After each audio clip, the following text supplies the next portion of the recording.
I've noticed one person waiting right now. Hold on. It's gonna be a couple minutes. Give me a second. I'm actually very organized since Adderall, or at least in comparison to how I used to be. I'm organized. Very much. Hold on. I need my face. My face, my kingdom for my face. Phone? What? Oh, wait, I think that was the tablet. Hold on. How did I take my glasses off for this? Shush! That's not off.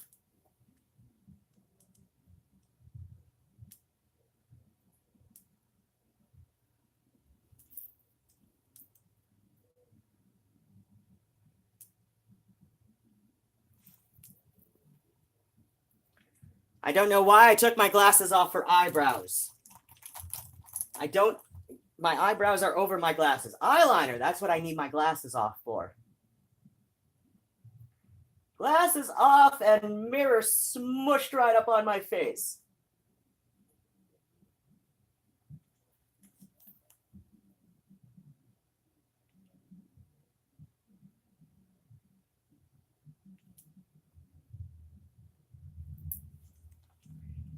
It's my monthly live readings. I like to look pretty.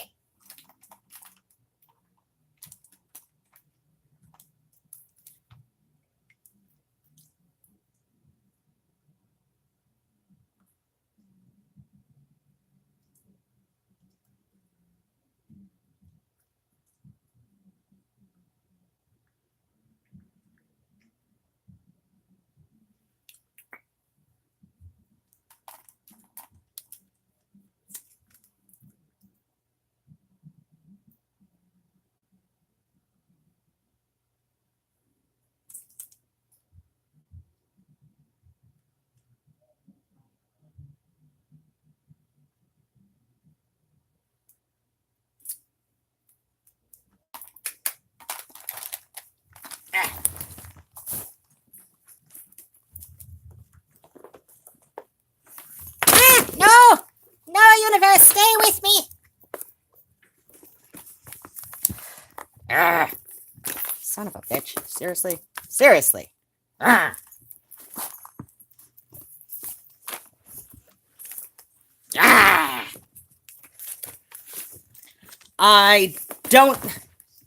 This is my life. Turn around. This is my life.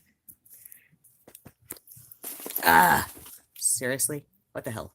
No. Ugh.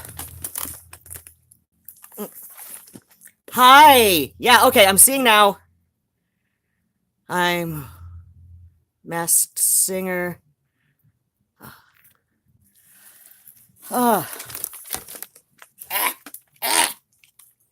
Okay, so since at least December, I want to say, I've been doing what is this? That's an earring. Go away. Since at least December, this is the closest thing to a regular schedule I've had with YouTube. Hi! Have you come to be in the way? Just a little bit. Just a little bit. Hard. Hi. Yes, everybody wants to see your tail in my face. Maybe they do. Or go. That would be nice if you went. Really? Oh, dear. I'm going to have to move you in a second, and you're going to be very sad. Poor kitty. So this is the closest thing to a regular thing that I've been doing since December, maybe November. Was it November? I don't know. You'll find out. If you go look through my video archives, it's like November, December. I've say hello to the people now. I think that said kitty. I can barely read at this distance, so feel free to chat amongst yourselves. So okay, honey. Nope, you're stuck to my leggings.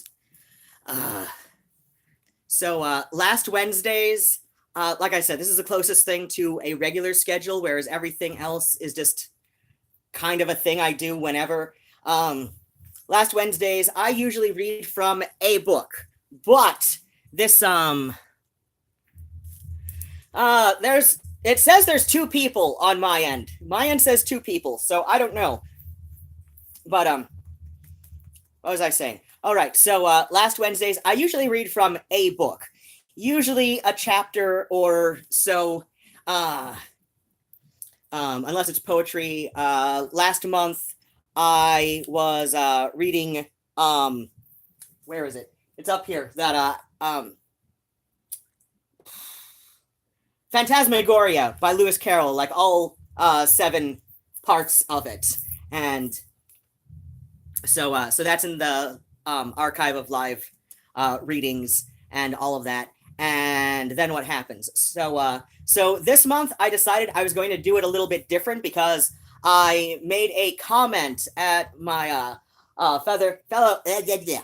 fellow Michigan YouTuber, the Argyle Dinosaur, and they did something on that they found, and I got the name of the other channel wrong last night. It's Stripped Cover Lit, and they started something that they called the popcorn tag. So what that is about is you take a number of books that have had an impact on your reading habits or life in general, or, maybe even just favorites, and you read the opening paragraph.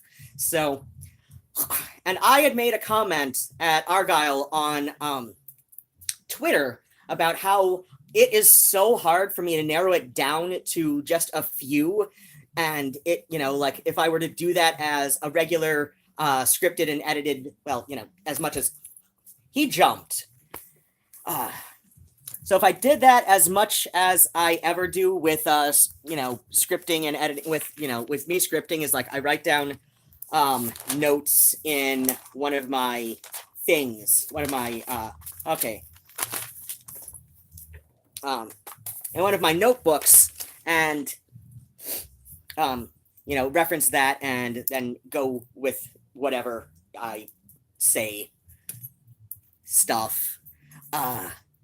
And I was saying that, I might as well just, do it as a live stream, since there are so many books that have had some kind of impact on me and my reading habits and life in general and stuff. And usually I'm wearing a fabulous hat when I'm doing these, but not today. I don't know. I was already running a bit behind because I had to find books, and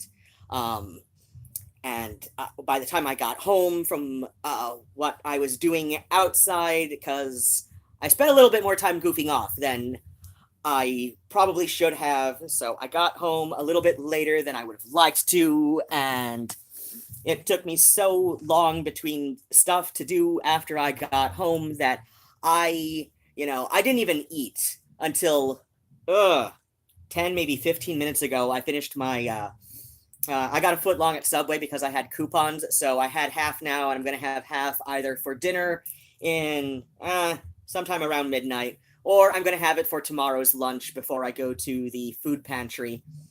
Yeah, I didn't even finish eating until about 15 minutes ago or something, and then I had to go get books, and then I wanted to do something to my face to look a little bit more presentable for this. So, so here goes with that. And I've got quite a motley assortment of books that have made a considerable impact on my reading habits and thoughts in general. And okay, and of course, before, I spent a bit of extra time, before I could sit down, I would have done my face in the chair, but Murnau was in the chair until, right after I get my makeup pouch out of my bag. But at that point, it's it would have taken me slightly, more time to, then move the books, and you're doing it again. Hi, it is not your show. It is my show. It is my channel, my videos. Who am I kidding? Everybody's logged in to see you. Yep, everybody wants to see Murnau. Hi, Murnau. Everybody.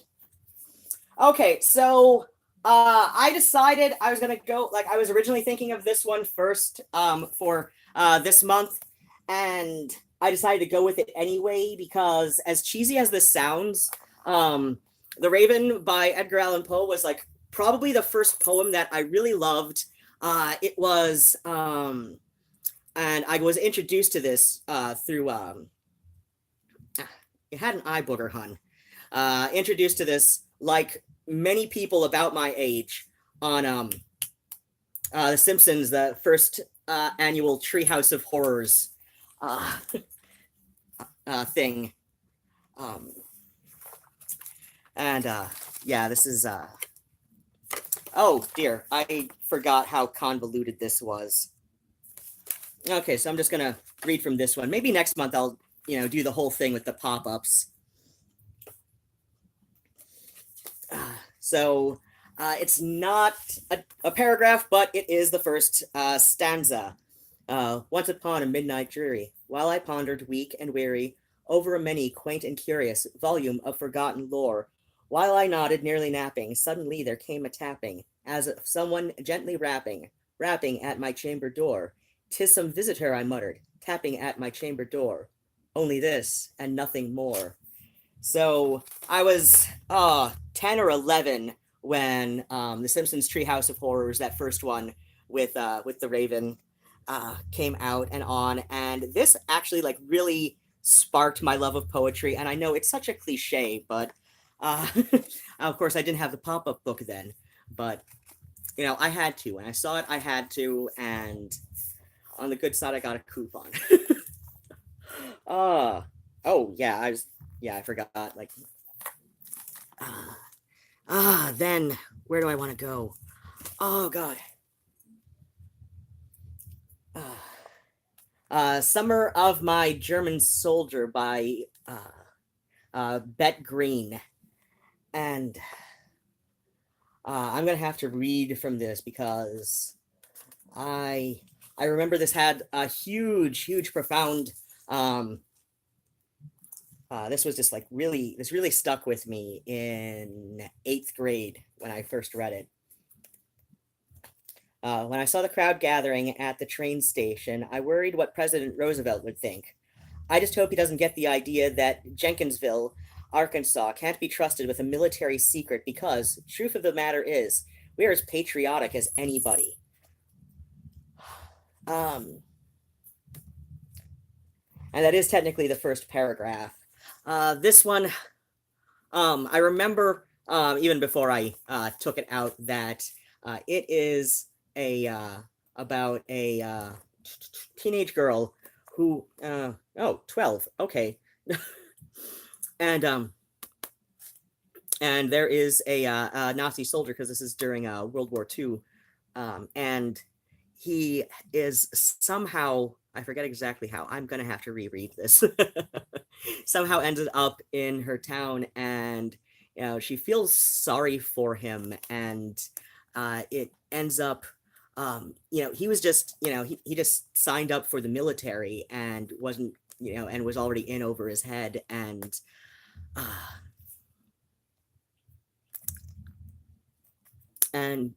that did, it made me, really think about how just so just odd life can be, and the choices that it gives you and everything.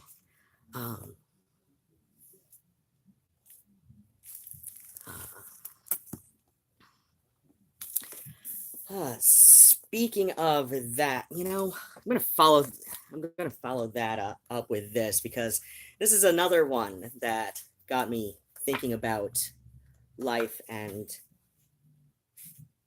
that is so weird. Okay, that's an odd stain. That's how long that's how long since I've cracked open Lord of the Flies. That's okay. I feel bad about my life choices now.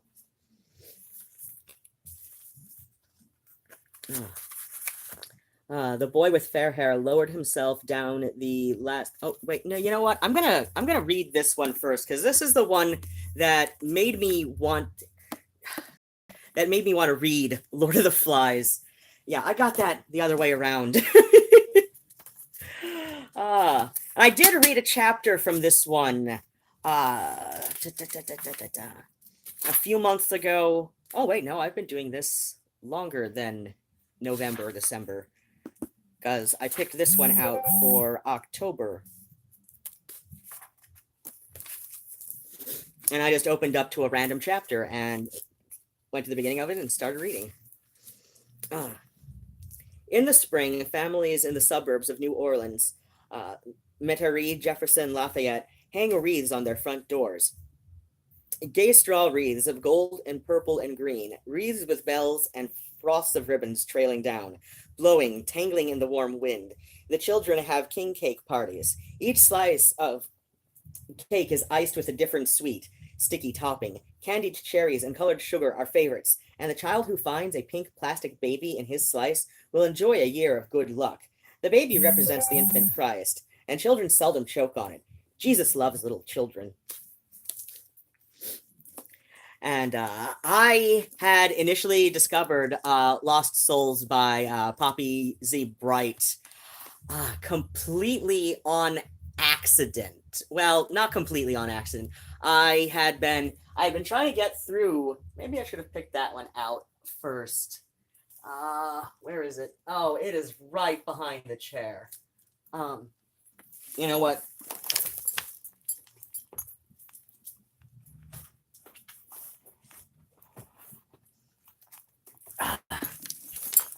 I was just about ready to give up on Interview with the Vampire.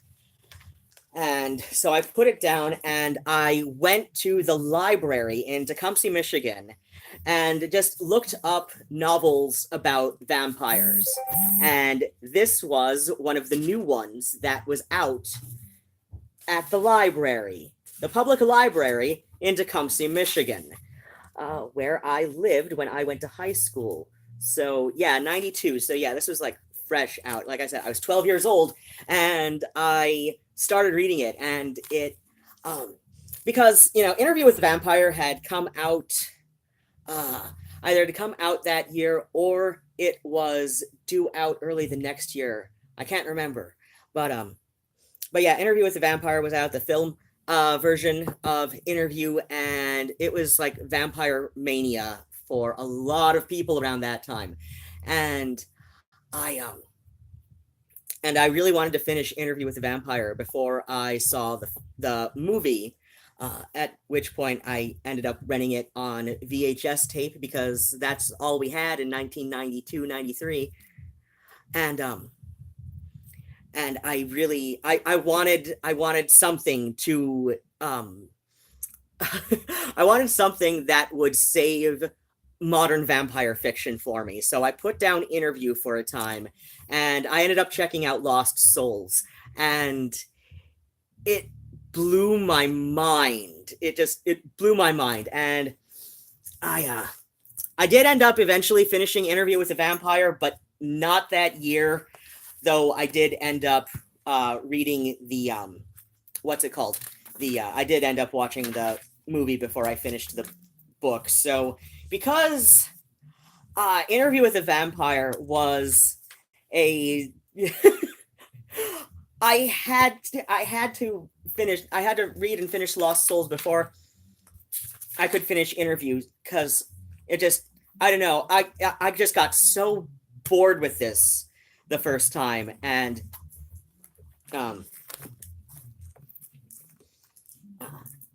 I see, said the vampire thoughtfully, and slowly he walked across the room towards the window. For a long time he stood there against the dim light from Divisadero Street and the passing beams of traffic. The boy could see the furnishings of the room more clearly now. The round oak table, the chairs, a wash basin hung on one wall with a mirror. He set his briefcase on the table and waited. I'll go to the next line. But how much tape do you have with you? Asked the vampire, turning now so the boy could see his profile. Enough for the story of a life?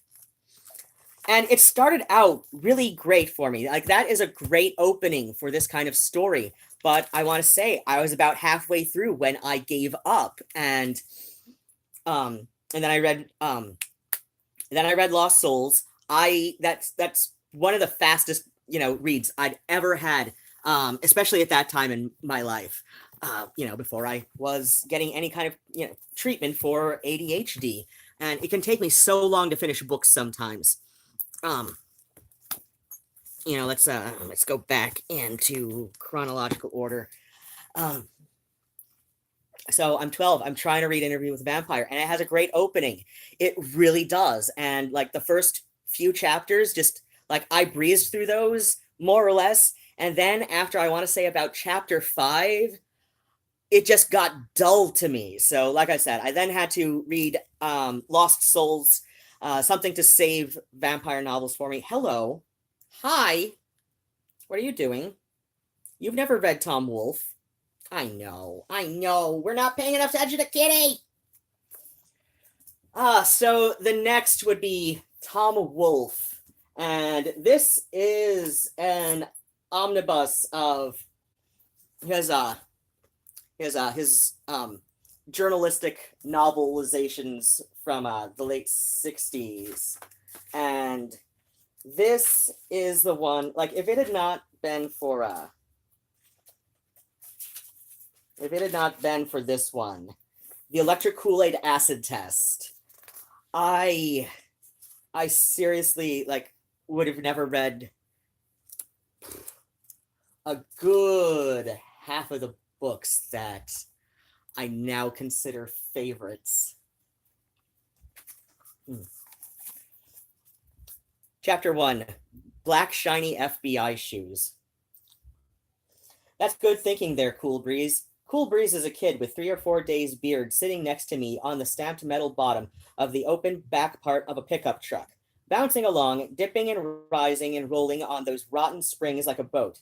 Out the back of the truck, the city of San Francisco is bouncing down the hill. All those endless staggers of bay windows, slums with a view, bouncing and streaming down the hill, one after another, electric signs with neon martini glasses lit up on them, the San Francisco symbol of bar. Thousands of neon magenta martini glasses bouncing and streaming down the hill, and beneath them hundreds, thousands of people wheeling around to look at this freak-crazed truck we're in, their white faces erupting from their lapels like marshmallows, streaming and bouncing down the hill, and God knows they've got plenty to look at. Tom Wolfe. I forget what got me first interested in Tom Wolfe, but it was knowing that journalism could take the form that it did in Electric Kool-Aid Acid Test. It was mind-blowing at the time. And like I said, if not for Tom Wolfe, about half of my favorites I probably would not have even read. Like, no Hunter S. Thompson, no Abby Hoffman, and with Abby Hoffman, came Jerry Rubin and Bobby Seale. He's got a great barbecue cookbook, by the way, Bobby Seale. I probably would have been a little less quick to get into Andy Warhol and through Andy Warhol, Velvet Underground as well. God. Yeah, Tom Wolfe. Oh, God, he had an impact on, just like not just reading, but life as well. Like,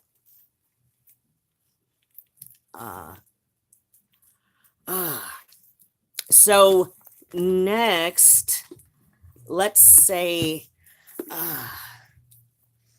okay, real quick before I get to War of the Worlds, I have to show this off because, okay, I have the most convoluted way of sorting the books on my shelves.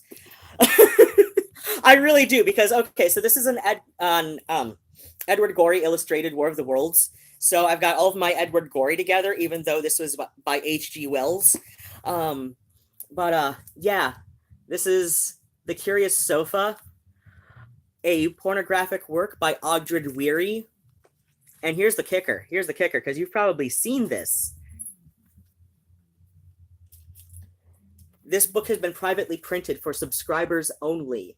So this is like an original run of it. Number 83 of 212. I have no idea where this came from. I really don't.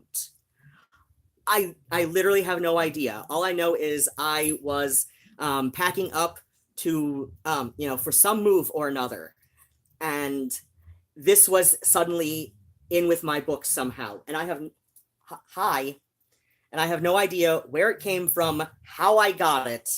But I know, like, even with the cover in this condition that it's in, which is not the greatest, since it's a first run, I could probably get a nice amount of cash on eBay if I wanted to, but it's like, why would I sell that when I can show that off, especially since it's a mystery how I even have it. I really don't know. I literally have no idea how I have that, where it came from, who gave it to me, if it was indeed a gift. Like, I don't know. I really don't know. I have a bottle of absinthe and I have no idea where it came from either. It's St. George too. Like, I can't afford St. George. I can barely afford a $20 bottle of Lucid.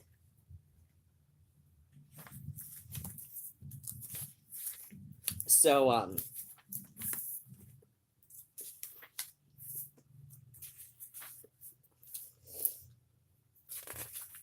oh, that's quite a chapter, isn't it? Oh, and I just love Gory's illustrations in this edition. This is not the first edition that I read, of course, but it's the first one that I've owned.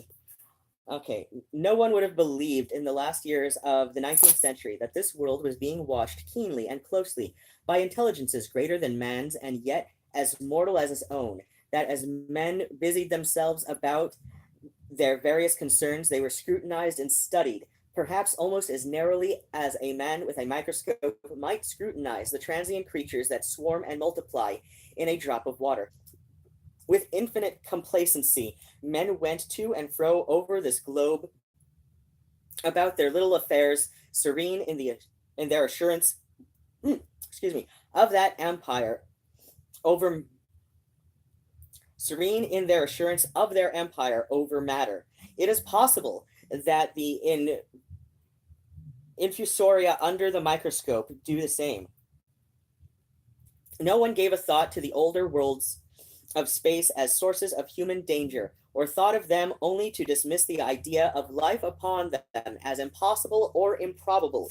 It is curious to recall some of the mental habits of those departed days. At most, terrestrial men fancied there might be other men upon Mars, perhaps inferior to themselves and ready to welcome a missionary enterprise, yet across the gulf of space, minds that are to our minds as ours are to those of the beasts that perish, intellects vast and cool and unsympathetic, regarded this earth with envious eyes, and slowly and surely drew their plans against us. And early in the 20th century came the great disillusionment. And this was probably the first book I read that that ended up leading me in a bit of a roundabout way toward anarcho-socialist politics. And hi, yes.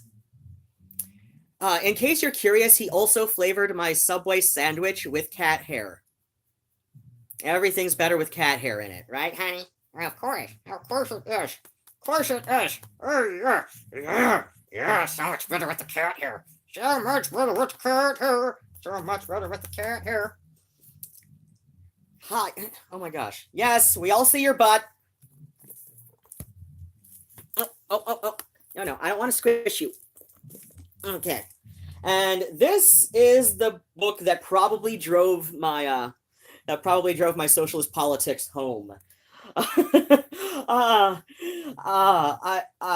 used to know somebody at a support group I used to go to who said that this is probably the most depressing book he'd ever read. And I can see that. At the same time, I don't think that's necessarily a bad thing. Oh, I really need some book tape on this, don't I? Ooh. He wished the phone would stop ringing. It was bad enough to be sick, let alone having a phone ring all night long. Boy, was he sick. Not from any of their sour French wine either. There's a typo in this. A man couldn't hold enough of it to get a head this big. His stomach was going round and round and round. Fine thing nobody answered that phone. It sounded like it was ringing in a room about 1,000,000 miles wide. His head was 1,000,000 miles wide too. The hell with that telephone. Yeah, I'll finish. It's a couple short paragraphs. That damn bell must be at the other end of the world. He would have to walk for a couple years to get to it. Ring, ring, ring all night long. Maybe somebody wanted something bad. Telephones ringing at night are important. You'd think they'd pay attention to it. How could they expect him to answer it anyhow? He was tired and his head was plenty big. I don't have a cat on me. Okay. How did he leave without me noticing? I don't want to... Okay. Telephones ringing at night are important. You'd think they'd pay attention to it. How could they expect him to answer it anyhow? He was tired and his head was plenty big. You would stick a whole phone in his ear and he couldn't even feel it. He must have been drinking dynamite.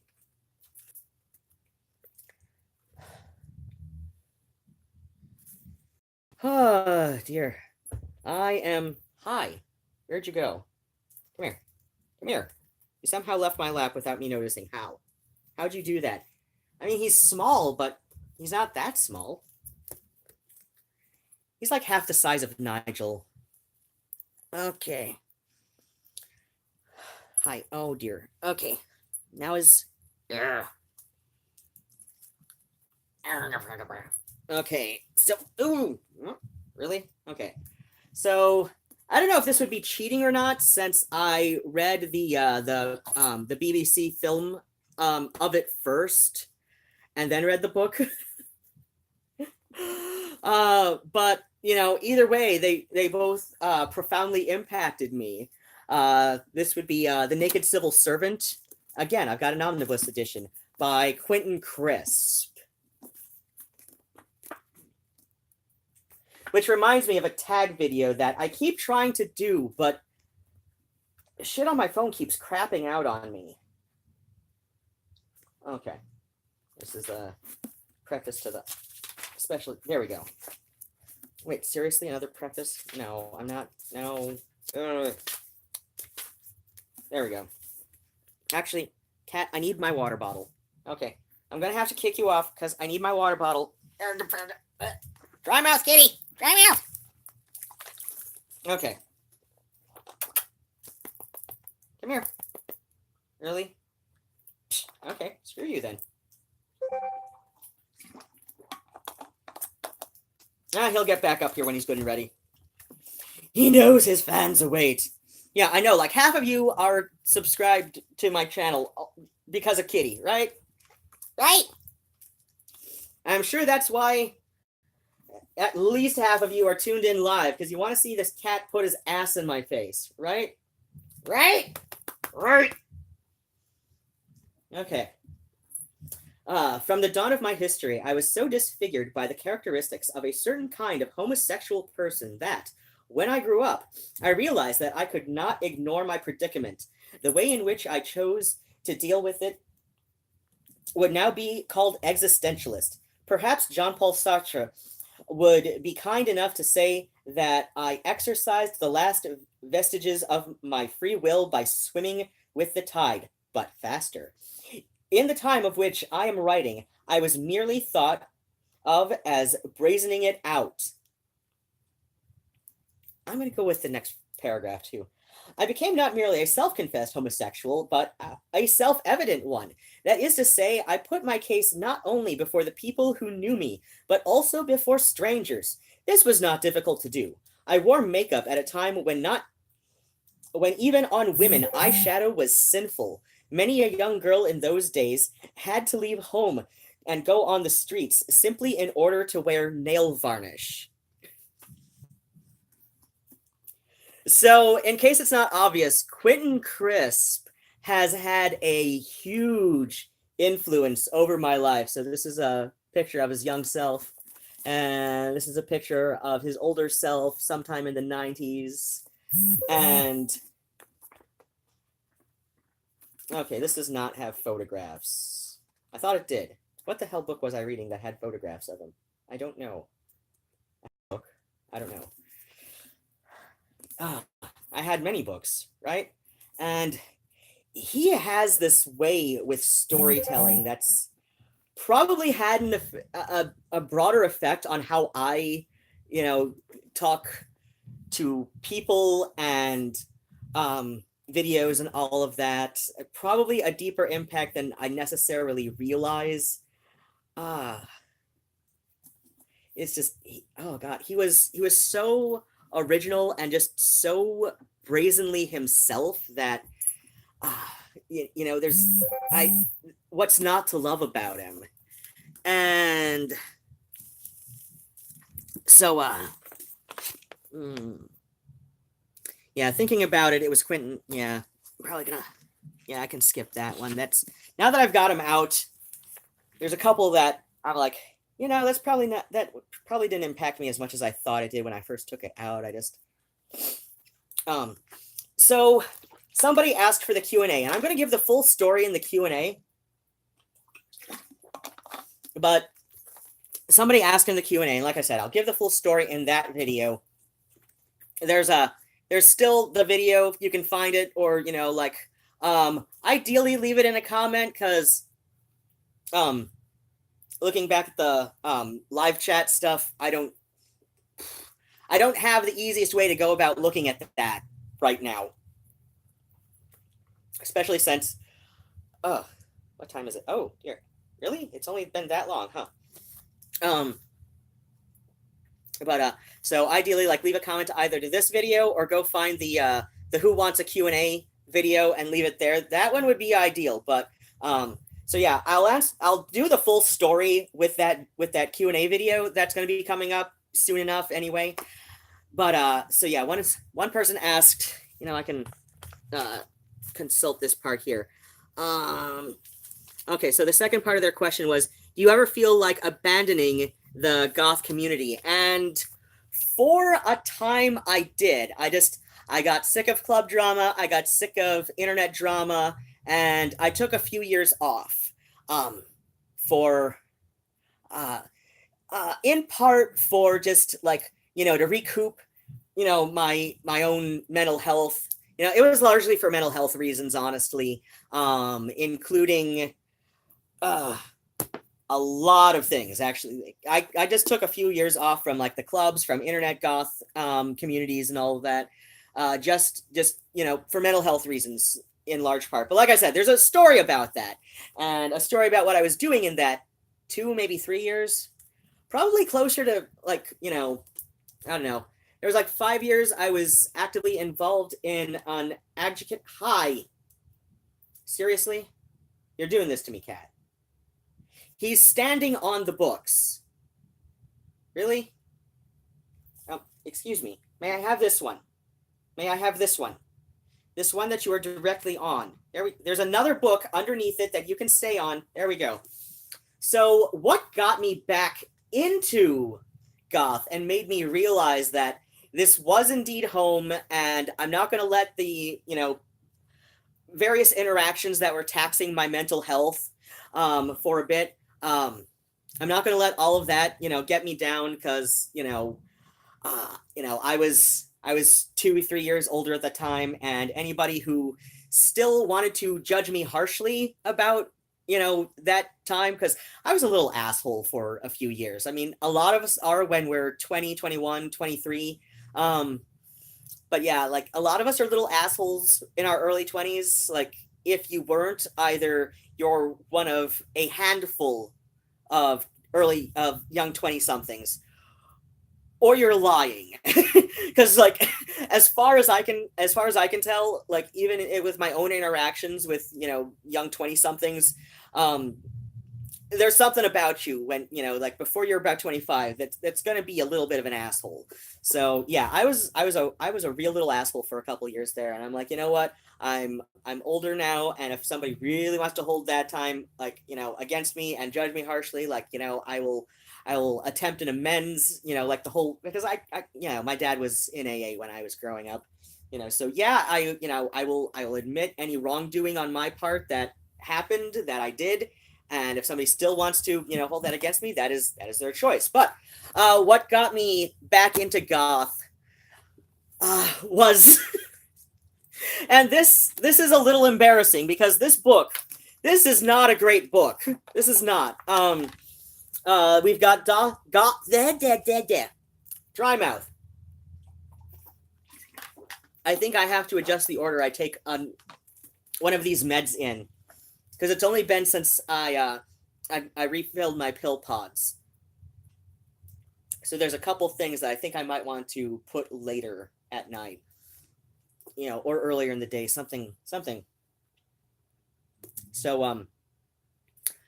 I got this for like, I don't know, like $1 on Amazon, and I was already re-involved in the pagan community at the time.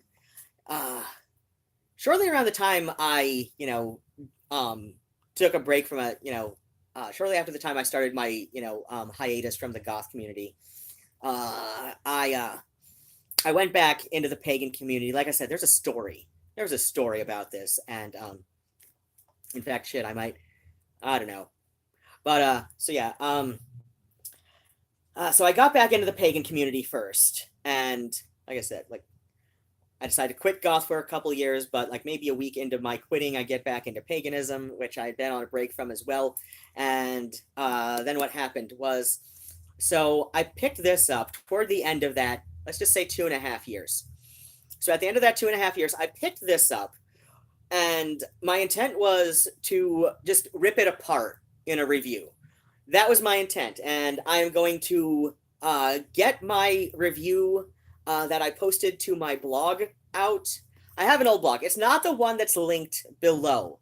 I have one that I'm not updating any longer, but I still have it up and active because a lot of people are, there's a lot of posts on that one that I made to that one that people on, make various little like pagan and polytheist info lists. So that is referenced somewhere, and I figure, just for the sake of people having the information, I'll just leave that up and not move it to, what I'm using now.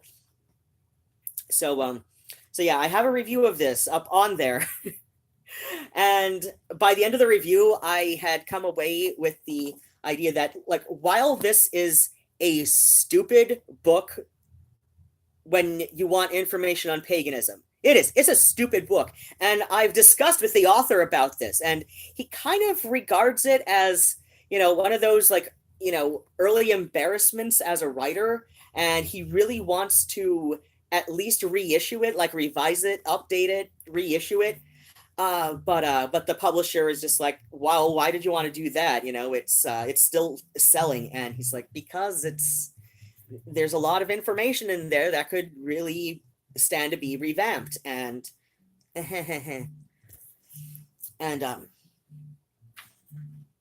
so yeah, I came away, and as far as like having basic information on goth, this could still be better. I mean, it's not quite as stupid as it is pagan introductory resource, but it could still be better.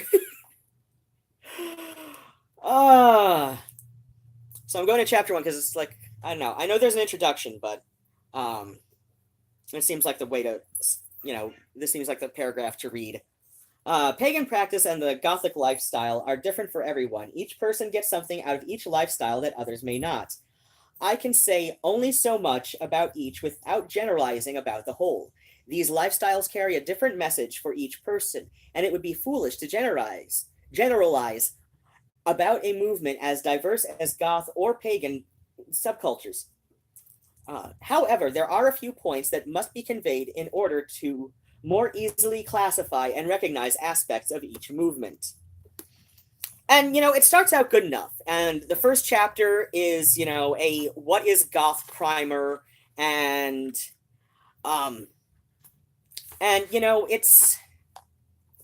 it could be better. It could also be a lot worse. But in the end, and like I said, I acknowledge that, especially as a pagan primer, this is a stupid book. Even the author admits that this is a stupid book, or at least it's stupider than it could be. It's also smarter than some of the stupidest. This is nowhere near the worst intro to paganism book. Oh God, yeah. Oh God, this has like no resale value, even if it was something that would get more than $1 on Amazon used. It sounds like no resale value. Oh God, I made so many notes in the margins and everything. Oh God. Oh. But yeah, the one thing that the way that this impacted my life is, in fact, I kind of gave up on.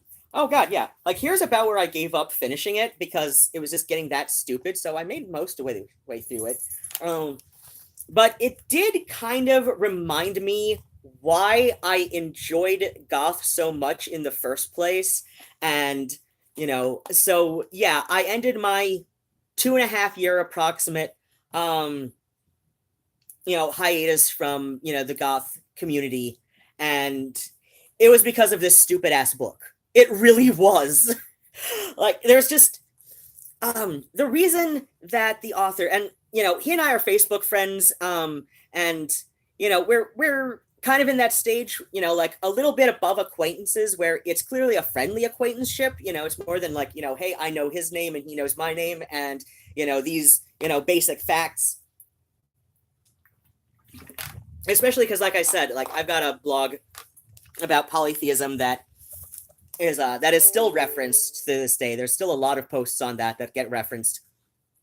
There's also a bit of an interview with me up on the Wild Hunt. Yeah, I think he's in Michigan, and he's a friend of mine, and we met at the Polytheist Leadership Conference about 5 years ago now? Was that 5 years ago? You weren't even born then. How would you know? He wasn't. He's gonna be. Oh God, he's gonna be 2 this April approximately, right? Right? Yes. Cat hair is delicious, especially from your tail. But yeah, like I said, there's this. So yeah, like Raven Digitalis, like he and I have discussed this. In fact, like, part of my review was even saying that, if he is interested in doing a revised edition to, like fix all of the, stupid, some of these are just some of the stupidest mistakes too. Oh yeah, that's highlighters. Like, most of these notes are in pencil, so yeah, most of these notes are in pencil. Oh shit, no, that's in gel pen because it's on black, and I had to get a gel pen. Yeah, I broke out the highlighter with this too. Yeah, this has 0 resale value. It does. Oh, maybe not quite 0. I've seen the used bookstores downtown Ann Arbor by the university. They you see a lot of ones highlighted in there, but they're probably more important books than this one, because but yeah, like, there's just like so he said he wrote most of this when he was 22. Granted, it didn't. When did it get published? Because he's about 2 years younger than me. I want to say Raven was born 1982, or at least according to his Facebook, he was. So okay, yeah, third printing was 20. Okay, third printing was 2007. So when was the first printing? Where's there? No, wait. It says copyright 2007. So. Oh, first edition, third printing. So okay, that's just how fast it's sold then. Okay. So yeah, it was published when he was 25. He said he wrote most of it between the ages of 22 and 23, and it shows. It really does show, especially everything about goth in here. It really shows. There's this excitement and glee that can only really be captured by somebody as young as he was when he first wrote this. When he first wrote most of this anyway. And like I said, it's just there's this wonder and glee and awe and excitement about goth that can only really be captured when you're about 22, 23 years old. And seeing that again, it really reminded me like what drew me to all of this in the first place. And it wasn't just it wasn't just the vampire, because Poppy Z Bright's his Lost Souls, yeah, he's a he now. Lost Souls, like I said, I read that at 12, and it does reference Bauhaus and a couple other bands, and you're gonna slip and fall and knock all the books over, honey. And so I was at least aware of Bauhaus at the time. I didn't start listening to them until I was 13, or was it the summer I turned 13? I don't know. I was staying with my sister and my brother-in-law in London most of the summers between junior high and high school. So then what happened was, so I was at least aware of Bauhaus when I was like 12, 13 years old, started listening to them like, about a year later or something, and a whole lot of other stuff. And, so I was into the books, and I was into it was a combination of everything. It was like it was the literature, it was the music, it was the art, it was the atmosphere, that magical atmosphere at the clubs that Angela Benedict mentioned in her video, something about what was it like to be a goth kid in the 90s. And honey, you are going to knock over those books, and you are going to go take a flying leap off my lap, and you're going to stab me, and it's not going to be fun for any of us, is it? Thank you. I swear these cats know English, or at least a lot better than they allude to most of the time. But yeah, it was just that youthful awe and wonder that he painted of goth, that just like it, and it brought it all together for me. And and he goes on in the first chapter about the history of the term goth, and that the various kinds of looks and attire styles you'll see at goth clubs, which he branches off into goth types. And I've got a video about how goth types became a thing. And I mean, if you don't want to go watch the video where I mentioned that after I'm done with the stream here, I mean, long story short is it started as an internet joke that people started taking seriously. Really, that's all it was. It's like, it was this little joke on Usenet on alt gothic, which was just slightly before his time, because he's about a year and a half or so younger than I am. And I think he's a Gemini, so yeah, a little under 2 years, unless I'm really far off, just because I get along with a lot of Geminis. But then what happened? Yeah. So I read that, or at least as far as I did, and it just, seeing goth through those eyes again, of being like 23 years old, and thinking, what am I doing? I'm just going to let that, the drama that happened, it's in the past, and I'm going to let it go. If other people don't want to let it go, it says more about them than it does about me. But, I'm going to let the past go, and I'm going to, keep doing what I'm doing. And I'm going to go back to what I love doing and continue doing more of it. So, that really is a small print, isn't it? So I am, this is the second edition that has been revised. This is like the first revised edition of Wraithu Chronicles. It's the omnibus edition, so it's got the first 3 novels.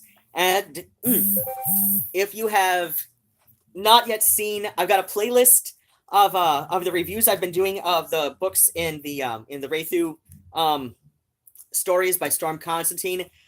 So the impact that these books have had on my life and I'm going to start with the first one because I did. That should be evident, and because this is a tiny print, it's tiny print and a couple other things. That's why I've got this magnifier on. Why I've got this pendant magnifier with me so much. So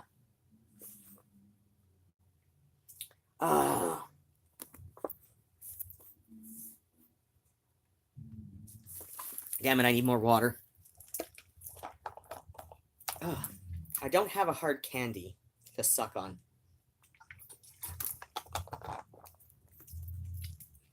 All right, I'm gonna.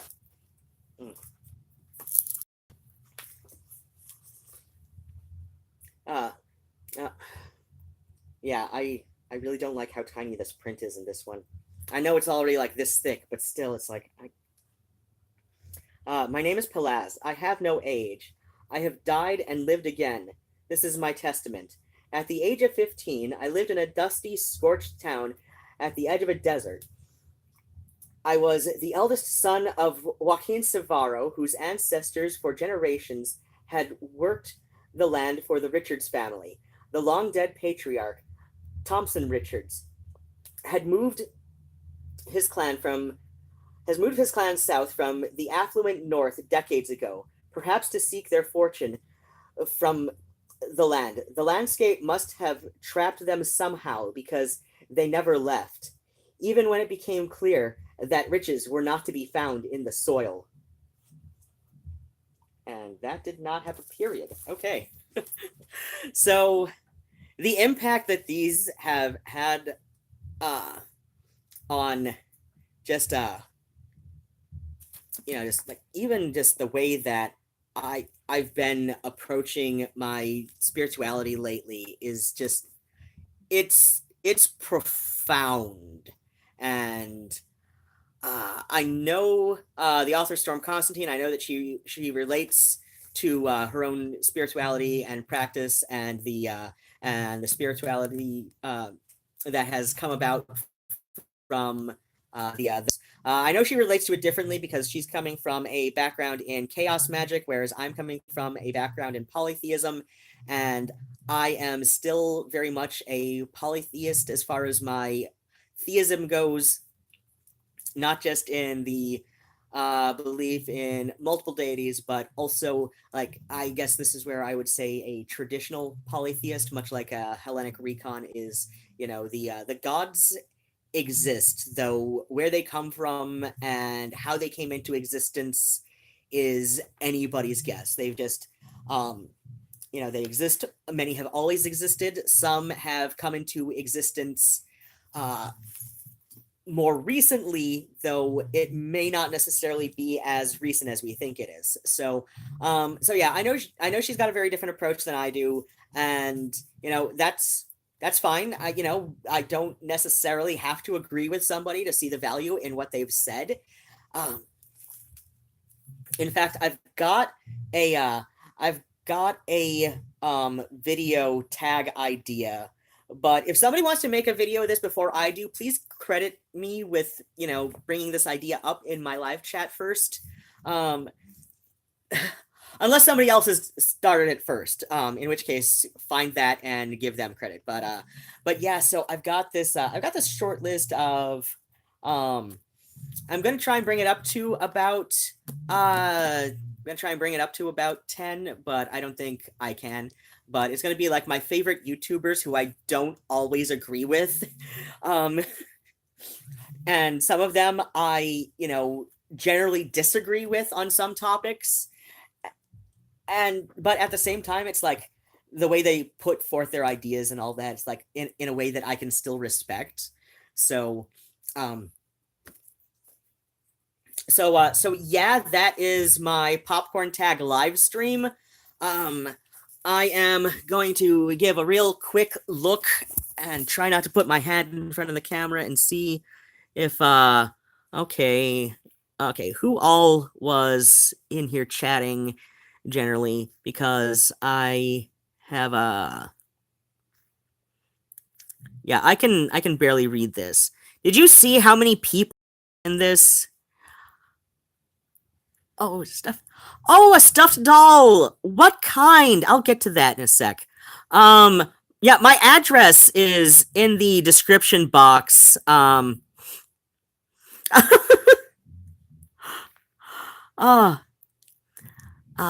okay. Screaming popcorn. It's here. Oh, yeah. Okay, Gothcraft book. Oh, I'm sure so many people have that. Uh, oh yeah. Is your cat selling your stuff behind you? Oh yeah, cats. They hide stuff from you. When are you and I going to hang out? I cannot say when that will be. I thought and took that goth book as a play, and that is how I read it. Okay. Yes, I remember you talking with him. I remember you hanging out with him. Yes. Hanging out with who? I don't. I knew it. I talked to you. Oh, yeah. Poppy Z. Bright, right. Yeah,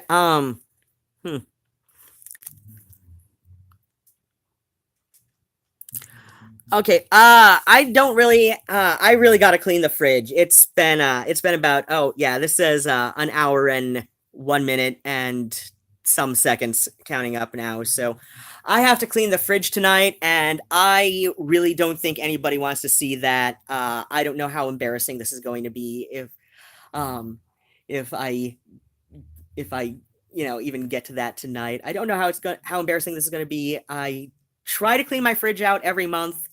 Like ideally the day or two before the food pantry day, which is tomorrow in my case. So I should be able to do a food pantry, little haul type of thing. That now. No, I'm not going to live stream cleaning the fridge. That is no.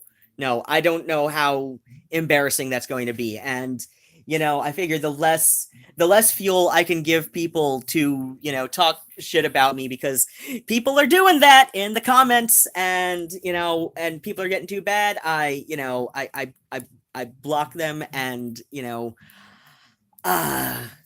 attempt to. I know YouTube doesn't give a crap about comments really, but I block, report, delete, and